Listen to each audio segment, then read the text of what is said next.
what's some of the advice that you would give someone who's decided, I'm packing my bags, I am leaving to move to Ghana, because Ghana is like the hot thing now? Yeah, it is. What some of the advice that you would tell them, like they should know like a few things before they make the decision? Right. Okay, first one. Fiamano! Fiamano! No, I'm just kidding. Ghanaian men are so charming, and they tend to be handsome. Mm-hmm. Our men look good, honey. Mm-hmm, and they have sweet mouth. They call it sweet mouth. So our men know how to talk and really romance you. You know, they really want to romance you. So I think oftentimes my girls from the States come here and they get their heads so filled up with all this fantasy. American men aren't as suave with the words. They're not as romantic with their words as Ghanaian men. You know, it's funny you say that, because in Canada, there's some Canadian women who will say American men are really good with their words and romantic. And no, not at all. Game is dirty, dirty, dirty. Flirted death before 30. Got a lot to say, I'm worried. All of the second is fool you, I'm nerdy. Walking rooms with the candle lit. Spirit bright, they can't handle it. Well, your man, I could handle him. I spit all crazy, I'm mentally. Hello, my name is Ivy Prosper, and I tell stories from Africa and the African diaspora.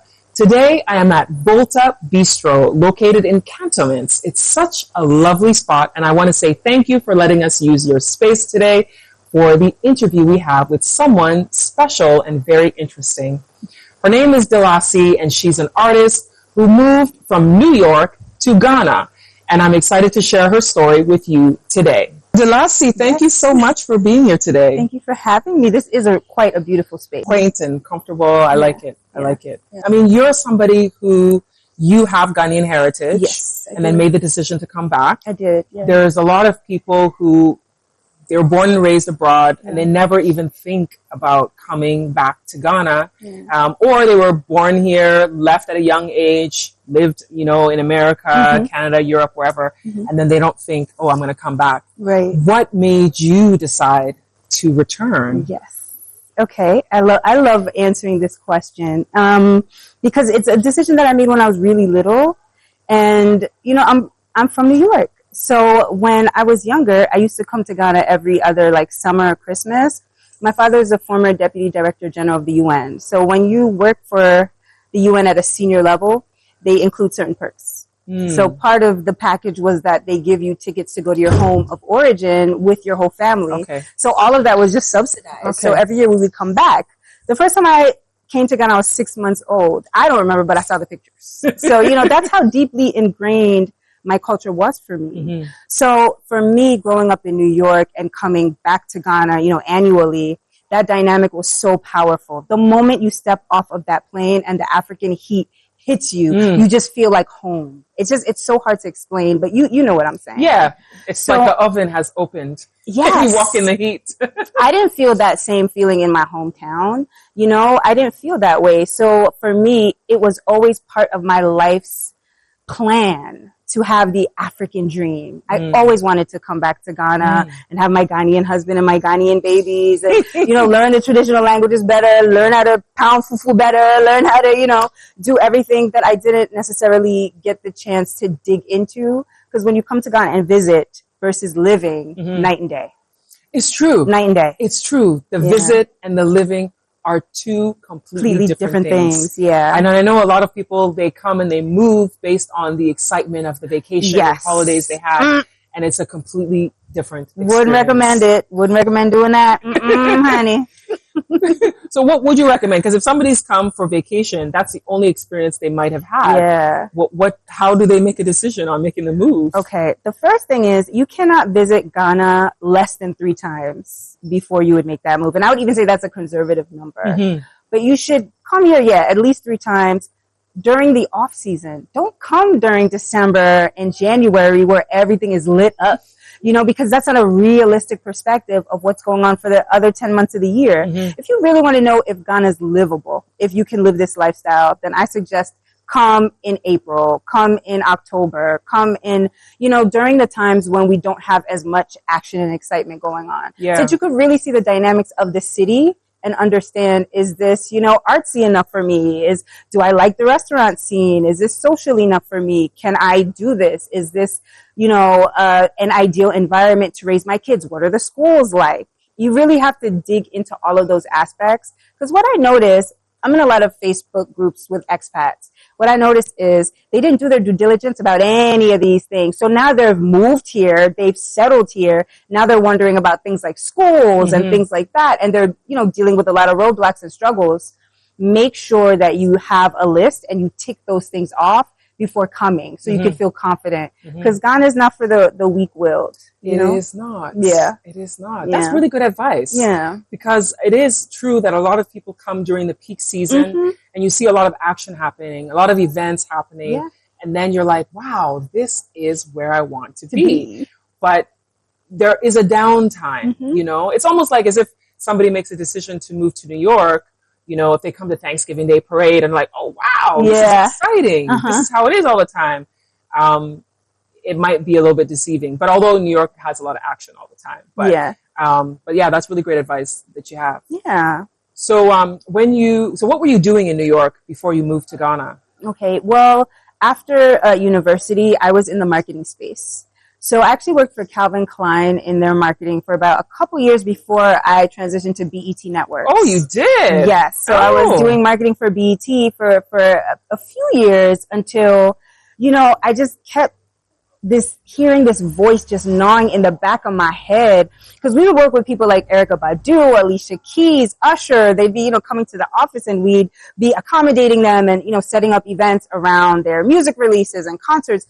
So all of this music-oriented stuff I was doing on the executive side. And I've always been an artist. I started music at a very, very young age. I was a pianist from age 9 to 17. I was trained in piano. Also, during that time, I was singing in my church choir and in my school chorus, and I was writing songs. So I've always been an artist. And in university, I did my first mixtape, and Pharrell Williams people ended up hearing it, and I had a meeting with them. It didn't work out. But after I graduated school, my parents were like, yeah, you thought you were doing that music stuff? Cut it out. Get to work. So that's how I ended up in marketing. Okay. But when I was working for BET, because I had such a close proximity to music, that voice just got louder and louder and louder. And I was like, I can't do the executive thing. I need to be a creative because that's who I am. So I left BET. And I started doing photography on the side to kind of like supplement my income. And then I started really going hard with my music. And I put a few mixtapes together. I did a tour in Europe. I did a tour in the Northeast. So it was Boston, Pennsylvania, New Jersey, Connecticut, and New York. And I did all this as an independent. And then I did a Canadian tour in Toronto. I did 3 locations in Toronto. I love Toronto, by the way. Yeah, it's a great city. Yeah, and it has a great Ghanaian community as well. So, I just really, really wanted this really badly, and I was willing to make the sacrifices to make it happen. So I started off in the hip-hop world, and eventually my music got to Reggie Rockstone over here. Oh. I wonder how that happened. Well, we had a mutual friend, Rab Bakari. Oh, Rab. And yes, Rab. Right. The late, great Rab Bakari. And he's actually the one who heard me in New York. He heard what I was doing in the hip-hop scene in New York. And he was like, yo, Reggie, there's this Ghanaian girl. She's from New York. She has bars. You have to hear her stuff. So when he heard my stuff, he was like, yo, send her this way. So the next time I came to Ghana, which was, I think it was 2014, I connected with him. We listened to a bunch of my stuff. And I told him, listen, I do the hip-hop thing. I love the hip-hop thing. I'm a lyricist. However, I'm a Ghanaian woman first. Before any of that New York stuff, it's Ghanaian blood that's in these veins. And I feel like as an artist, I'm not truly expressing that. So how can we find a way to make my New York hip-hop music relevant to what is going on here?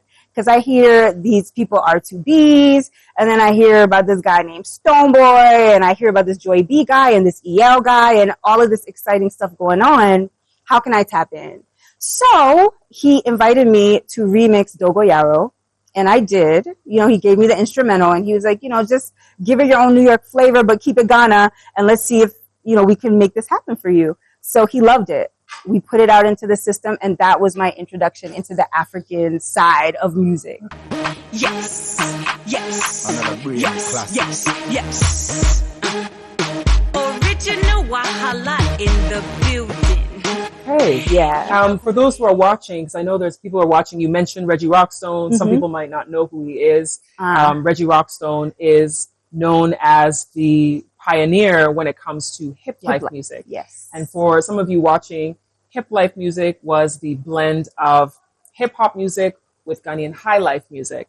And it is something that created its own unique flavor out of Ghana, out of West Africa. And it influenced, and it was a predecessor to the Afrobeats that we hear today. And it had a lot of influence. And there were a lot of Nigerian artists who actually even came to Ghana to learn about the music. Even before, people like Fela Kuti used to come to Ghana as well when it came to the creation. So there's a lot of connectivity between Ghana and Nigeria when it comes to the music. Absolutely. And then Rab is someone who was heavily into the music. For those who don't know, Rab Bakari, he was a pioneer in connecting the hip hop music from America to Ghana. Like he was really passionate about it. Like I actually thought he was Ghanaian. I didn't even realize he was fully African American. I thought he was like Ghanaian. And I found out after he passed away. I was like, how did I not know that he was fully African American? I thought he was Ghanaian. Me too, for the longest time. I did too. You know, the love he had for this country. He was just, you know, may he rest in peace. He was just an amazing, amazing person. Absolutely. Yeah. Absolutely. So that was your opening into the African music scene. Yes. How did it feel? It felt incredible to be embraced so immediately, but honestly, I feel like just in hindsight, looking back, it wasn't a realistic, like, entrance way. I think I was very blessed to have an icon kind of take me by the hand and say, you know, come, we're going to welcome you into this, and I'm going to throw you an instrumental from one of my hit songs to come, you know, to create your own. That's an amazing, you know, string of events, and very rare. So I thought that I was just going to be embraced by everybody this way. Like, oh, Reggie's an icon. Once people know I got the cosign, it's going to be so easy. And it hasn't been like that in the slightest. It's a very different. Yeah, the music business is hard in general, generally speaking. And then to transition from one country to another, I'm sure is an even more bigger challenge. Yeah. But, you know, the thing is, I think the biggest thing is that Ghana has a lot of infrastructural issues in our creative sector. And when we speak about, you know, music very specifically, we don't really have a true ecosystem in Ghana. You know, because in order for us to truly have an industry by definition, we need to have some kind of commerce coming in and out of that sector. We need to create businesses around the sector, like merchandising and other things that we don't have. And then we also need government impact. So government subsidizing programs for the arts, which we also don't have. We don't have local investment, and we barely have enough foreign direct investment. So because of the lack of a lot of these things, a lot of artists feel like, man, we're just going to do what we can, however we can. We're just going to get it out the scratch. And so that means there's not a lot of regulation going on, and there's just not a lot of systematic organization going on. And when you don't have these things, people like me, the artist, become so vulnerable. You know, things like financial exploitation, sexual exploitation, these are like the biggest obstacles that I've had to deal with in Ghana. And the thing is, I think the thing that personally makes me the most frustrated about this is a developing nation. We already understand that even to pursue music, you have to be a little audacious, because with everything going on around you, underemployment, lack of infrastructure, you know, healthcare system really poor, all of these things, unless you're super wealthy and privileged, how dare you even think about, you know, something like music when there's so many other pertinent things going on. So I think as an artist, to choose in this environment, to choose art is a bit audacious in a good way.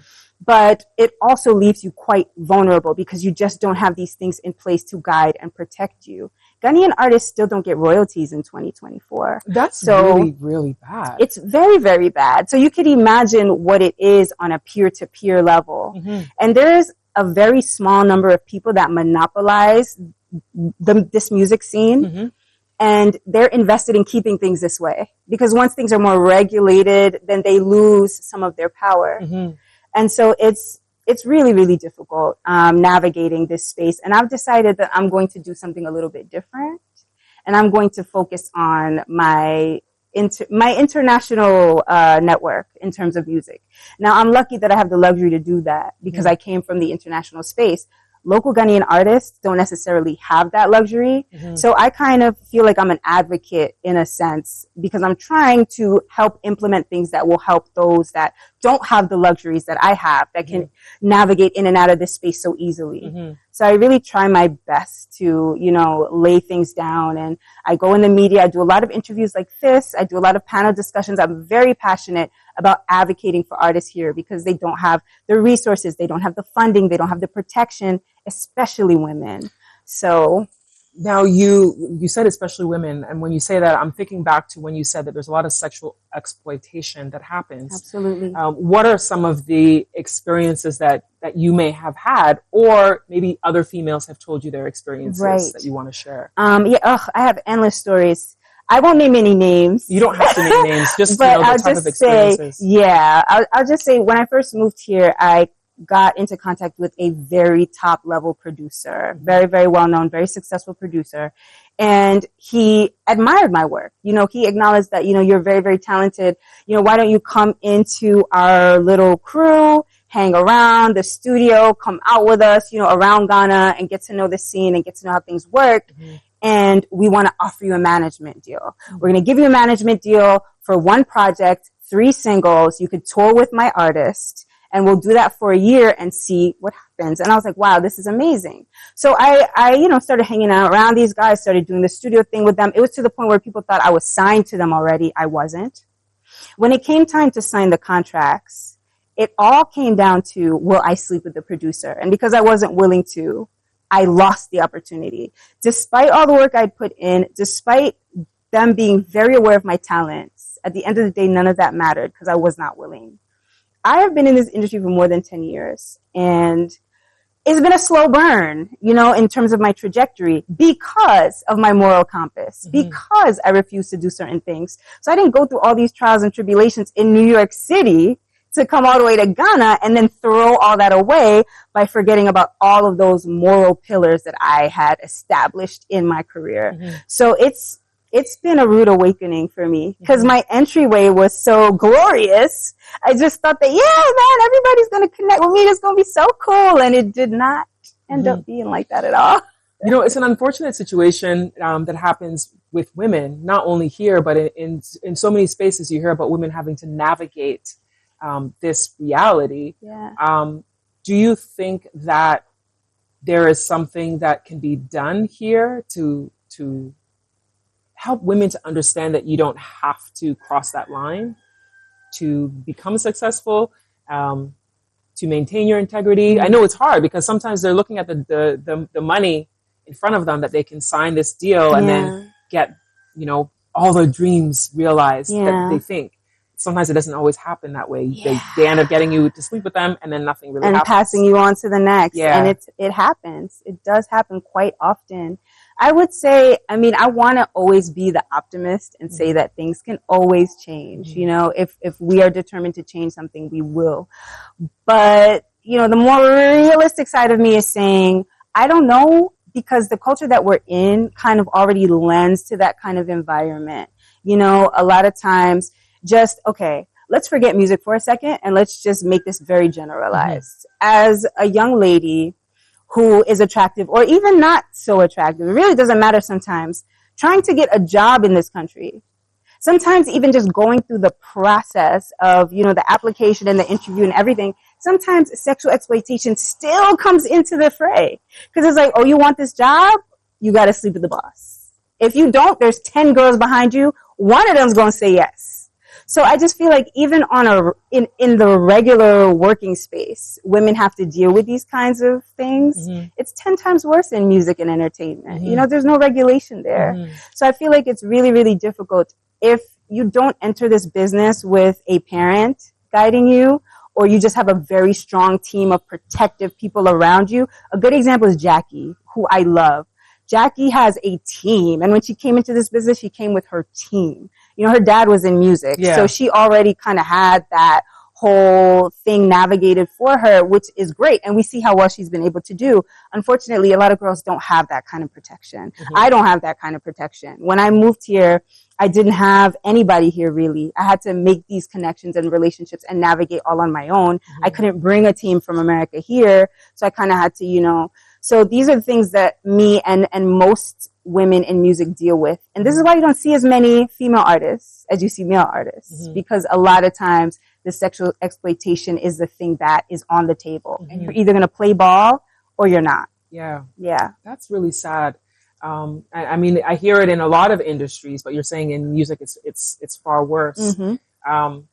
I would even go as far as to say entertainment in general. Yes. Because I know for me in the modeling industry, there were a lot of young women who would be taken advantage of, mm-hmm. or who would feel like they have to sleep with someone to get a job. I remember having a fellow model friend of mine say that she was willing to let the agent, have full reign over her body in order for her to get work. Wow. And she had said to me that if I would do the same thing, I would be getting work too, that I'm not getting work at the same level as her because she's willing to do things that I wasn't willing to do. And so I know that kind of stuff does happen in the entertainment space. Yes, the casting couch. Yeah, right? Yeah. And then I've heard actresses even talk about it, about getting faced with these men who want to take advantage of them in order to get a part. Yeah. And it makes it that much more difficult for those who are not willing to sacrifice, because some of those men know that there's, like you said, there's others who are willing to do it. So why should I, give you a chance when I know that there's others who are going to do what I want? Absolutely. In the end. So it's very hard. So sometimes there's women who do have a level of integrity and don't cross that line and become successful because they're just so good and they just keep pushing and they didn't sacrifice their morals. Yes. But then you have the general public accusing them. Because I've seen people say, oh, that person probably slept with this person. They probably slept with that person. But you don't know that person actually had their moral integrity. But because there's others who do, there's this assumption that they're all doing it. They love to say she slept her way to the top. They love that terminology. Yeah. When it's not always the case. Yeah. At all. Yeah. Yeah. So, I mean, with this being the case, what makes you continue working in this industry? Yeah. Well, it's two things. I don't talk about this often, but I feel very moved to say something on this today. So when I was 19, I had a near-death experience. And I think that one event was so pivotal in my life that it really does have everything to do with everything that I'm doing right now today. And I remember this so vividly. I was in Atlanta with a good friend. We had gone to a party. We had seen a boxer fight, and we were on our way home now. We both had something to drink, admittedly. So, my friend shouldn't have been driving, but she was. We were 19, 19-year-olds make some poor decisions sometimes. But I was sitting in the back seat of the car because she had purchased something and there was a big box in the passenger seat. That will matter in a second. So I'm in the back seat. So we're going. It had been raining, so the road was a little slick. She was going a little fast, and I was like, you want to slow down a little? She's like, oh, I deliver pizzas. I go on this route all the time. It's fine. All of a sudden, the music was loud in the car and everything. All of a sudden, everything's quiet, and I just hear, like, in the right side of my ear, put on your safety belt. And as if I was a robot, like not in control of my own actions, I just did it. I didn't even think twice. Now, the laws in Georgia state that if you're in the back seat, you don't need a seatbelt. That's why really? That's why my belt wasn't on. Okay. So when I heard that put your seatbelt on thing, I just did it like a robot. Like I wasn't even in control of my own body. And within 5 seconds, we crashed like right into a telephone pole. The whole car was like smushed like a beer can. It was just like completely smushed. My friend, because she had hit the pole, the glass shattered into her face. So her face is bleeding and she's non-responsive. So I thought she wasn't alive anymore.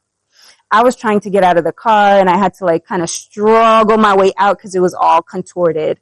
So I'm standing there in the rain at like 2 a.m, freaking out because I'm thinking my best friend has passed. And I'm also freaking out because I feel like I've just had this outer body spiritual experience. Like, where did that voice even come from? So I'm just standing there like crying and shaking on the road. And eventually, maybe 10 minutes, but it seemed like an eternity, a car comes and it's an older couple. and they get out, you know, because they see the wreckage. So they're like, oh my goodness. They get out. The man brings me a coat. He puts it around me. They start, you know, talking. Can you understand what we're saying? Because I seem so out of it. They called the ambulance. The ambulance comes. The fire department comes. The police department comes. They have the jaws of life. They open the car to get my friend out. They have her in the ambulance. She's alive. She only had like superficial wounds. That's why she was bleeding. And they put her on oxygen.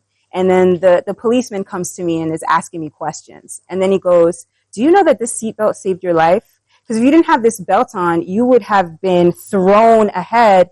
And that kind of head injury, you don't walk away from. So I was just in sheer shock. So about 2 weeks later is when I started finally to begin to process, you had a spiritual moment in that car.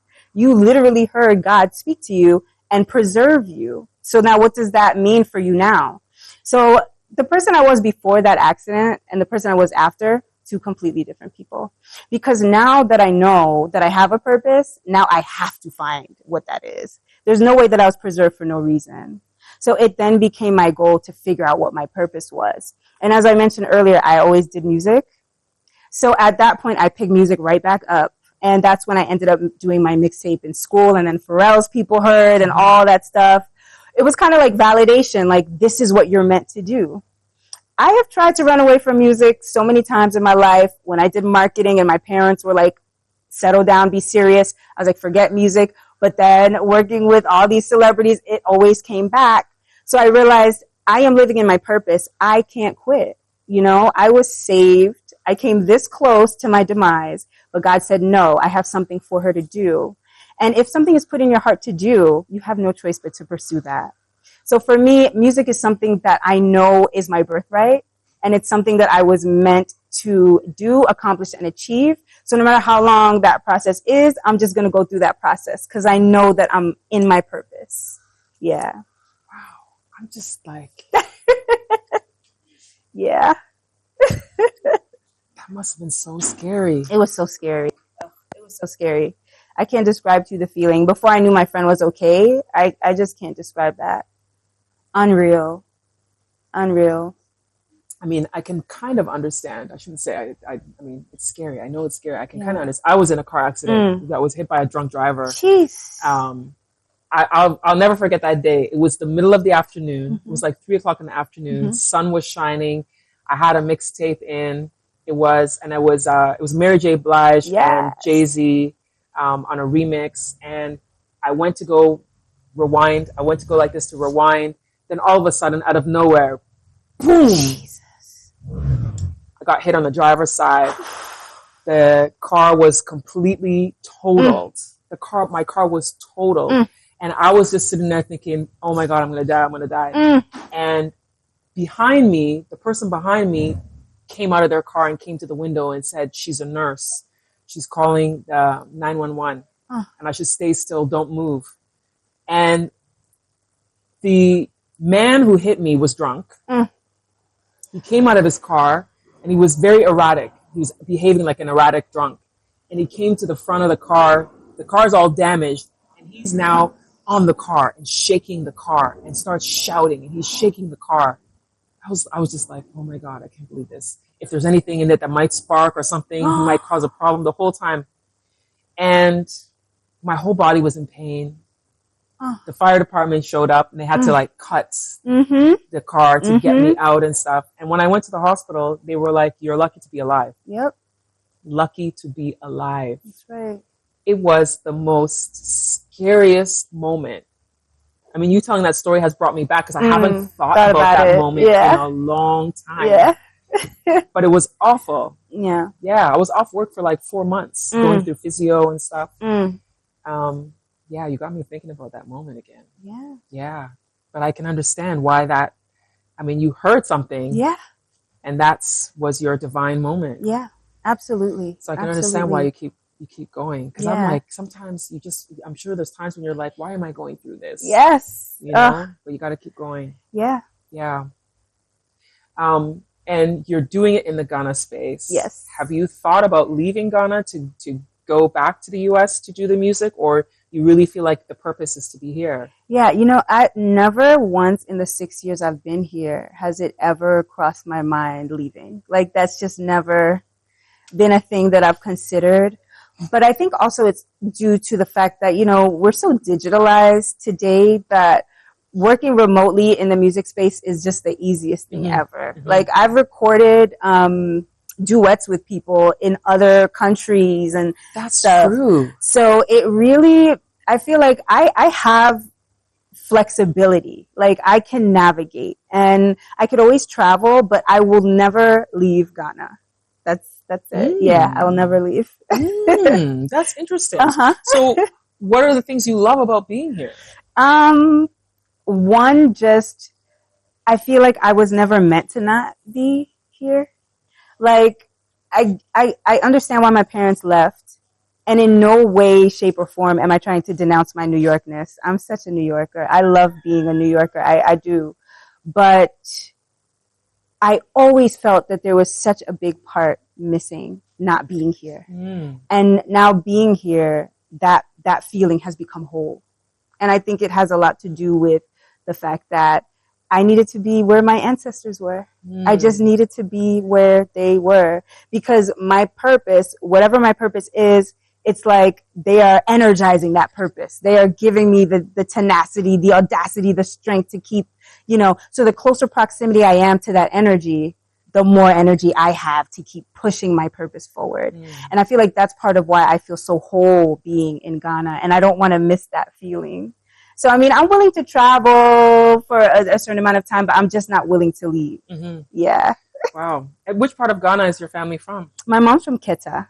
Oh, that's where my dad is from. Yeah. I know this about you. Well, my dad's from Bompata, so they're like, you know, different spectrums, but yeah. I love Keta. So beautiful. It is beautiful. So clean. Yeah, and the beaches. Leave Keta alone, Ghana. Leave it alone. I know they want to start building stuff there. No. Yes. Let it remain calm and peaceful. Yes. Yeah.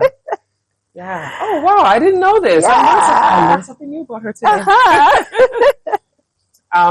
And do you go there often? Do you go to that area often? I don't go often, but since living, I've been 3 times. And I'll tell you, the last time I went, I met a great aunt who was 94 years old. And you know what she said to me? It was the most amazing experience. She held my hand. I don't speak Ewe. Sorry, guys. I don't. So I didn't understand her directly, but my mom translated it. And she was like, go back to Accra. You're going to go for a walk. And on your walk, you're going to see precious stones. And you're going to pick up those precious stones and you're going to bring it back to us. So I think what that essentially meant was the road that you're traveling down, the road that you're walking down now, you're going to do things that are impactful, that will make us, your ancestors, happy and proud. Like, bring that back, you know, because that's why we've sent you, essentially. So she passed on before I got a chance to go back. But I think my experiences in Keta have been made so special because of getting to connect with those relatives and, you know, getting that experience. So I'm dying to go back, and I will probably in January sometime after the December madness. Okay. But maybe we should go on a trip together. We should go together. Yeah. Let's do it. We should go. Yeah. 2 sisters from Keta. You see you. Yeah, we should go. We should go. For sure. Yeah. Oh, wow. Yeah. So being in Accra, what are some of the things that you would tell, because we have this thing where a lot of the diaspora are making the decision to move to Ghana. And we said earlier in the conversation about, you know, visiting a few times before making the decision to move. What's some of the advice that you would give someone who's decided, I'm packing my bags, I am leaving to move to Ghana, because Ghana is like the hot thing now. Yeah, it is. What some of the advice that you would tell them, like they should know like a few things before they make the decision? Right. Okay, first one. Fear man. No, I'm just kidding. But I will say, slightly related to that issue, there's a lot of women from America in particular that run to Ghana because Ghanaian men are so charming and they tend to be handsome. Our men look good, honey. And they have sweet mouth. They call call it sweet mouth. So our men know how to talk and really romance you. You know, they really want to romance you. So I think oftentimes my girls from the States come here and they get their heads so filled up with all this fantasy. American men aren't as suave with the words. They're not as romantic with their words as Ghanaian men. You know, it's funny you say that because in Canada, there's some Canadian women who say American men are really good with their words and romantic and... No, not at all. But I think, you know, Ghanaian men are even sweeter in the mouth. And that psychology really gets to American women. So they get, you know, they really get taken in really quickly. And I've seen a lot of women make hasty romantic decisions that they later regret, you know, because they're too hasty. So one of the first things I would say is take your time with these men and these relationships because they speak really sweetly and you just want to run off and marry them. But please don't do that because I've seen a lot of, you know, crazy things happen behind that. So still keep your heads, your wit about you. You know, be discerning. Again, Ghanaians are very welcoming people, very kind people. It's easy to like people that you meet because of that sentiment, but you have to have discernment. You have to be discerning. So for my ladies, I think that's one of the first things I would say. Don't get swept up in the romanticism of Ghana, or else you'll make hasty decisions that you'll grow to regret later on. Another thing too is for me, I struggled with my mental health a lot the first 18 months I lived here. And one of the biggest reasons, you would never think this, one of the biggest reasons was flakiness and tardiness, flakiness. Okay. I was dealing with a consistent issue where people would either show up egregiously late to meet me for things. And when I say egregious, I mean like an hour and a half. Lateness, you know, is so normal here. Or people wouldn't just not show up at all. I remember it was one Christmas 3 years ago, my car had broken down. I'd taken it to the mechanic, but he didn't fix everything. Mm-hmm. And it was like the 22nd of December. So Christmas was right there. He promised me through hell and high water he would come. This man abandoned me. Never came. I never even heard from him till like January. Can you imagine? It ruined my whole little Christmas time because I couldn't get around like I should have been able to. Bad. So it's like even down to like professional settings, you know, you deal with the flakiness and stuff. And I wasn't ready or prepared for that. Mm-hmm. Local Ghanaians will always tell me, oh, it'd be normal, or welcome to Ghana, or Ghana for you. But I didn't take it like that at first. Mm-hmm. So I thought it was a personal thing. Like, do people not respect me? Do people think that I'm not important, so my time isn't important? Why do I feel like everyone I'm interacting with doesn't have a full-on respect for my time? I wasn't taking it like, culturally, people don't approach time the same way, or maybe Ghanaians tend to approach time more casually than you. I'm a New Yorker where time is money, hustle. So time is so important to us. We don't even waste 1 minute. Everybody says New Yorkers always talk fast, move fast, walk fast. Where are they going? We don't have no time. Time is money, baby. We don't waste it. So coming from that energy to a more relaxed, casual energy when it comes to time was really depressing for me. It was hard. It took me a long time to be able to understand the cultural differences with that and not internalize it as, no, it's something wrong with you, or people just don't respect you. Like, no, this is a common experience that people deal with in Ghana. And that's something you have to prepare for mentally and everything else. And I was very ill prepared for this. So that's another thing I would say, that really study the cultural differences and understand them, because you'll start to internalize things that aren't even about you. Another one this is a really good one.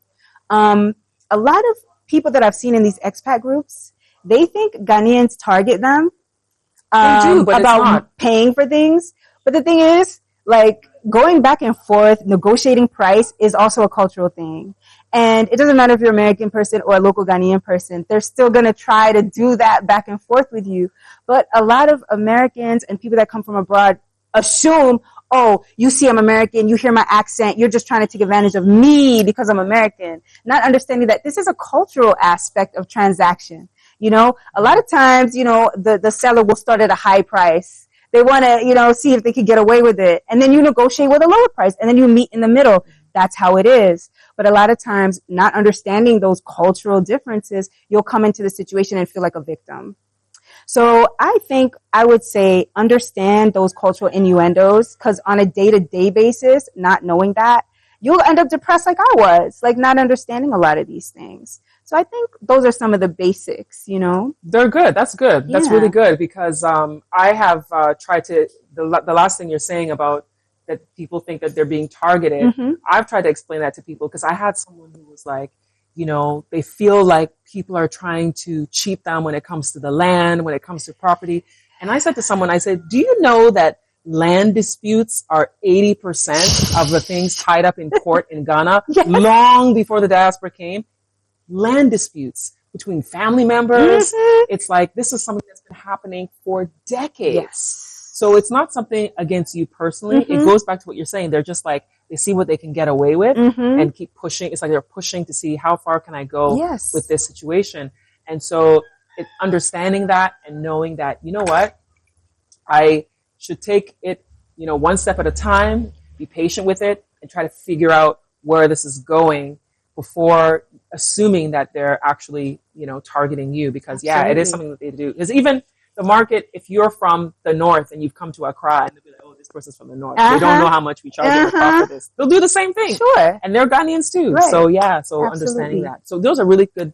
All those are good tips that you gave. Thank you. The time one is a serious one. I remember a long time ago, my uncle was like, you know, if you want to know how to do business in Ghana, he's like, I'll bring you to one of my business meetings. So I went with him and he was like, the meeting was supposed to start at 10.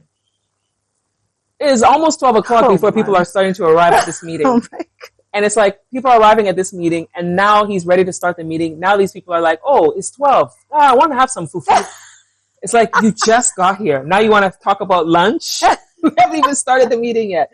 So he just wanted me to see that because they take time is so fluid a lot of the time, you know. So they say Ghana man time. Yeah, they do. GMT. Yeah, they do. Yeah, and it's serious. Yeah. It's serious. It's a norm. Yeah. It's the norm. Yeah, you got to learn how to navigate. Now, I just like double book now. Like I'll have my solid meeting, but I'll have my tentative.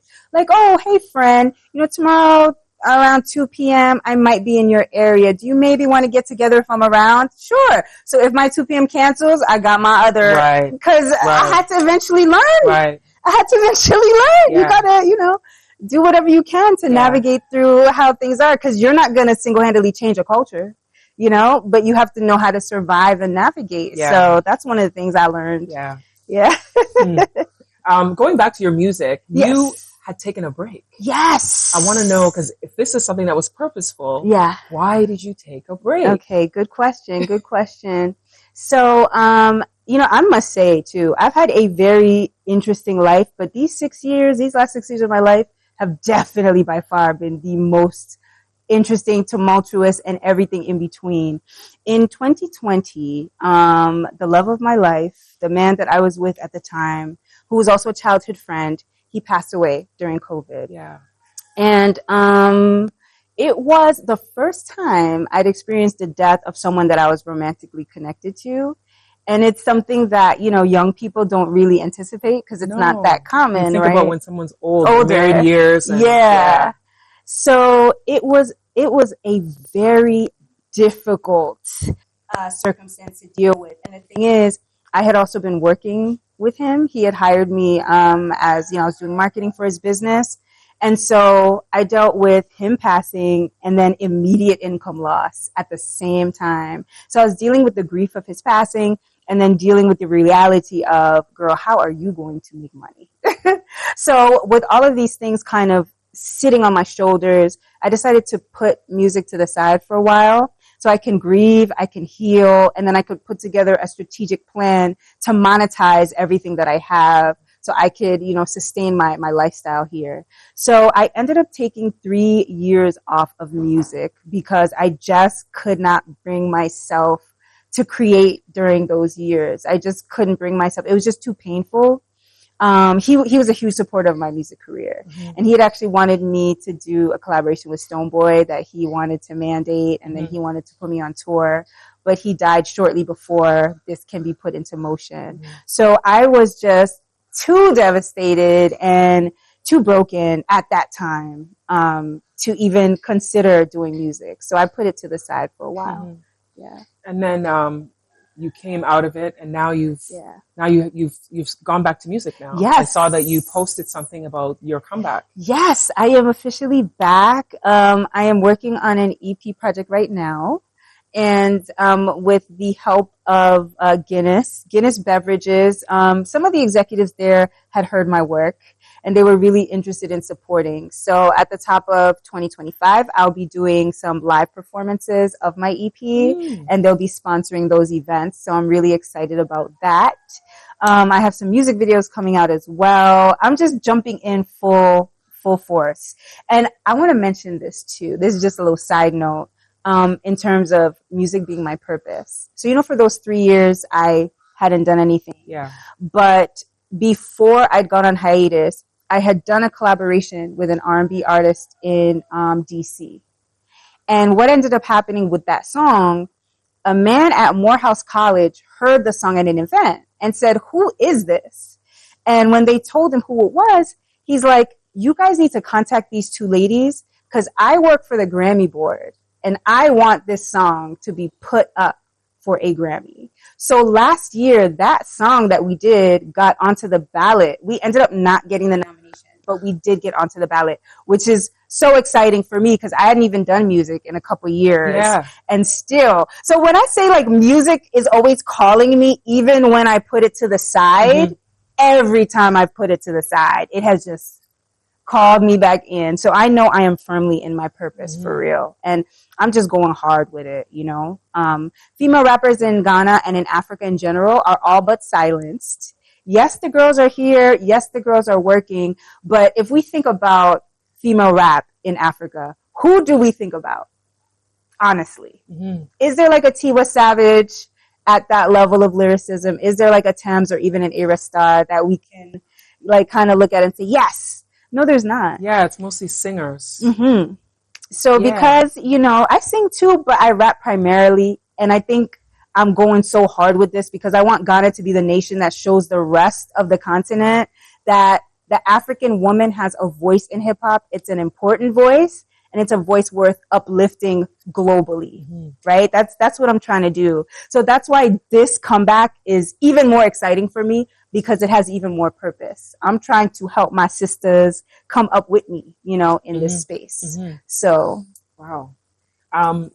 This EP you're working on, when do you anticipate you'll be finished working on it? January 2nd is the tentative release date. It's a 6-song EP, and we've done half. So we're on track to finish the next 3 songs within 10 days. Yeah, we work fast. Okay. Yeah. What are some of the things that inspire you in your music? That's a really good question. I think my personal trials and tribulations and triumphs and testimonies definitely go in there. But also, one thing about me, I'm a songwriter. So, artists have different levels. Some artists just have the energy, the performance, and the vocal talent, so they don't write. Some people can write, but they don't have all those other things, so they write. I do everything. So for me, when I'm collaborating with a producer, I'll have them send me something, and I will loop it for about 3 to 5 times. And wherever my mind travels, wherever my heart tells me that sonically this is expressing to me, that is where I base the subject matter. Because I always want that synergy between the energy you're feeling from the production and those words. I want it to come together like in a very synergy type of formation.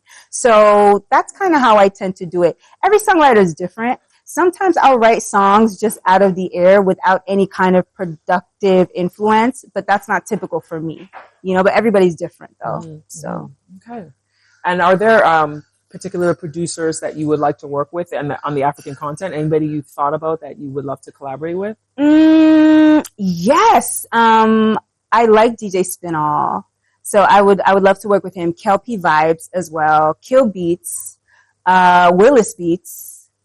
I know there's more, but that's just kind of just off the top. Yeah. Yeah. That's good. Yeah. That's good. Hopefully they see this and then it's like, work with her. Holla. Yeah. And Shatawale. He's a producer too. Yes, yes. Okay, because, some people didn't know that he produces. He's really good. Yeah. I would love to work with. We're actually really cool, so I'm going to ask him, but I would love for him to produce something. Shatawale. You heard it. Come on.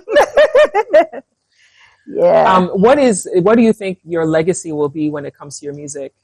Wow. Like, 30 years from now, what will be your Wow. legacy in music? That's such a big question that I've never been asked. Well, I'm hoping that my legacy will include what I touched upon earlier, just, helping to galvanize the support and recognition of strong lyrical female voices in Africa. Because, we have Sako Day, we have Diamond Platinums, like we have men that are representing in that space, but the women are not being seen and heard. The ceiling is super, super low, for the lyrical ladies. So I'm hoping part of my legacy will be that I was so determined and successful in helping to uplift the voice of the female African rapper in Africa. Wonderful. Yeah. Wonderful. Now, I want to shift. You have a foundation called the Panala Foundation. Yes. So you're doing something that gives back. Mm-hmm. Talk a little bit about that. Yes. So, Panalove is my brand, and Panalove comes from Pan-African love, kind of spliced together. Mm-hmm. So that's how I came up with that. And my foundation, essentially, it focuses on healthcare crises that disproportionately affect Africans. But our first focal point, or our first initiative, is on skin cancer and disease due to skin bleaching. So when I was 12, my aunt passed away from melanoma that she acquired due to bleaching here in Ghana. And wow. Yes. So for those who don't know, melanoma is a skin cancer. Yes. Yeah. Some people don't know. Right. Yes. Thank you for that. And it had a indelible impact on me. But at 12, I didn't understand things like colo mentality, white beauty standards, imperialism. I didn't understand these things. All I knew was my aunt back in Ghana, where everyone is black, thought her blackness wasn't good enough. That made no sense to me. I grew up in a country that's majority white. So every time I turned on the TV, beauty ads were showing, white women, Maybelline, CoverGirl, all of that stuff. I thought to myself, if Auntie lived here, I can see that. Because every time you turn on the TV and they're saying beauty, beauty, beauty, it's never one of us. But she's in Ghana mm-hmm. with a whole bunch of other black, beautiful people. Why does she feel this way? So being 12 years old, I wasn't sophisticated enough to get it. As I got older, as I understood what colorism was, as I faced certain discriminations, as I entered the entertainment space, which is highly aesthetic, so it's based on a look, that's when I understood just how serious colorism is and how much it can impact a person to want to bleach themselves. Mm. This is a reason why I do not judge people who bleach. I even have a few friends that indulge in that because I understand where it's coming from. Mm-hmm. I understand that we live in a world that is very anti-black. We live in a world that is, colorism is so pervasive. It's everywhere. It's not just the Indian caste system. It's the global caste system. We have this everywhere. That's why people bleach everywhere. Mm-hmm. And for me, knowing that this is something so preventable and the bleaching industry is so gargantuan, mm-hmm. $33 billion industry, and it keeps growing, mm-hmm. somebody had to do something. You know what I mean? Mm-hmm. Somebody had to do something. And because I'm a dark woman in entertainment who has basically told the world I'm confident enough to put myself out there in this way, I think I'm the best person to kind of represent this point of view because I'm living that, I am walking the talk. And I'm showing people that I'm not only telling you guys to have this confidence in yourself, I possess that confidence in myself. And that's what I want for all of you. Mm-hmm. So it's not about judging people. And it's also not about forcing people to do any one thing or another. But it's about educating people on the risks so they understand every time I do this to my skin, this is what I'm risking in response. Mm-hmm. A lot of people don't know the risks. So I'm just here to educate, to, work with the community, to uplift the youth, to give them some idea of self-love and self-care, and also show them you could be dark like this and still be successful, still be considered beautiful, talented, awesome, still live your life to the fullest. Mm-hmm. Don't think you need to be a proximity to whiteness to have those things. Mm-hmm. You never need that to have those things. Yeah, that's really good what you're doing. Thank you. I remember reading a story about a doctor in Ghana that apparently was doing surgery on a woman who was bleaching her skin for so long that the skin was now, it wouldn't close up properly when he was trying to stitch her up. Mm-hmm. So it wouldn't, so when he would stitch her up, it wouldn't stay closed. It would keep opening because of the skin being so damaged from years of the skin bleaching.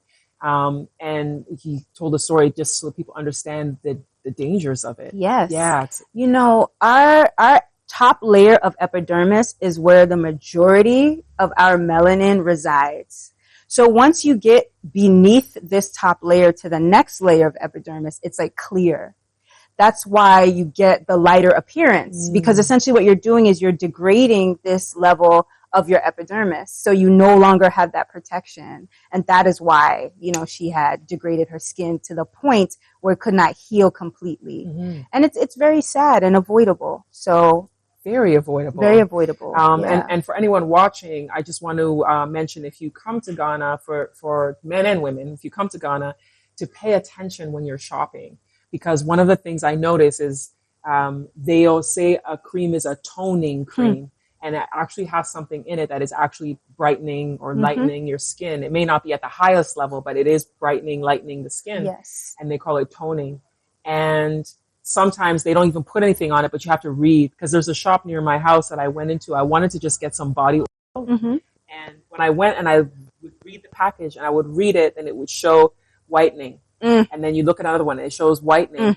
You look at another one, it says it's whitening. And it's like everything they had in there. And I said to the woman, I was like, everything you have is for whitening the skin. And she goes, oh, that's what the ladies want. So that's why we're selling it. And I'm just like, I just want plain, something plain I can use on my skin, you know? And it's unfortunate, because I have gone into a lot of stores. Skin bleaching creams are supposed to be banned in Ghana from 2015, I think. Yes. But you still see them on the shelves. You know what's crazy about that? I actually have engaged with the Food and Drug Authority of Ghana. Mimi Danko is the CEO. She's the one who initiated all of this legislation against the hydroquinone. The issue here is, yes, the law has been put into place. There is nothing in the ways of regulating this law. Yes, there is no enforcement of these laws. So the laws are just there for vanity. They don't actually have any value in society. And that's why I'm here, to keep pushing what FDA started in terms of their agenda, because they have other fish to fry. They can't really focus in on this, but that's why I'm focusing in on this. You know, somebody has to do something. That's good. So, and as far as the education process, do you have, something that people can do to support you if you need support? Because how are you reaching the masses with this? Yeah, well, one thing I have to give it up to Ghana for this, because I feel like I've been so harsh on Ghana this whole interview. I will say the media has embraced me so wholeheartedly on this. I've been on some of the biggest platforms in the country talking about this, because when they hear the work I'm doing, they really want to support. And the more people that hear about this and know about this, the better, honestly. So to me, that's huge. But what I'm working on now is the fundraising aspects. So I'm approaching philanthropists and philanthropic organizations about putting some resources into this, because I'd like to challenge governments. I'd like to start lobbying for changes. In 2017 in Angola, the government established a subsidized degree in dermatology. So if you're interested in entering the dermatological space, you can go to school for free in Angola, or at least you could from then. I would love for the continent to get on board with this, because in sub-Saharan Africa, we have such a small percentage of dermatologists and not enough to serve the community. For example, Ghana, we are 35 million. We have 24 dermatologists serving 35 That's it? You're joking. 35 million people.